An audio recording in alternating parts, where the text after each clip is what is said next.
ಎಲ್ಲರಿಗೂ ನಮಸ್ಕಾರ.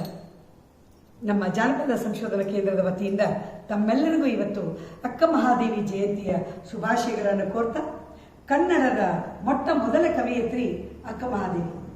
ನಮಗೆ ನಿಮಗೆಲ್ಲ ಗೊತ್ತಿರುವಂಗ ನಾಡಿಗೆ ಆವತ್ತಿನ 12ನೇ ಶತಮಾನದೊಳಗ ಸಾಕಷ್ಟು ವಚನಗಳನ್ನು, ಅಮೂಲ್ಯವಾದಂಥ ವಚನಗಳನ್ನು ನಾಡಿಗೆ ನೀಡಿದಂಥವರು ಅಕ್ಕ ಮಹಾದೇವಿ. ಇವತ್ತು ಬಹಳ ವಿಜೃಂಭಣೆಯಿಂದ ಅಕ್ಕ ಮಹಾದೇವಿ ಜಯಂತಿಯನ್ನು ನಾವೆಲ್ಲ ಆಚರಿಸ್ತಾ ಇದ್ದೀವಿ. ಆ ಸಂದರ್ಭಕ್ಕಾಗಿ ನಾವೆಲ್ಲ ಸಹೋದರಿಯರು ಇವತ್ತು ಅಕ್ಕ ಮಹಾದೇವಿಯ ವಚನಗಳನ್ನು ನಿಮಗೆ ಪ್ರಸ್ತುತಪಡಿಸ್ತಾ ಇದ್ದೀವಿ. ಮೊದಲನೆಯದಾಗಿ ಮದುವೆಯ ಮಾಡಿದರು ಲಿಂಗಯ್ಯಗ ಅನ್ನುವ ಒಂದು ವಚನ. ಮದುವೆಯ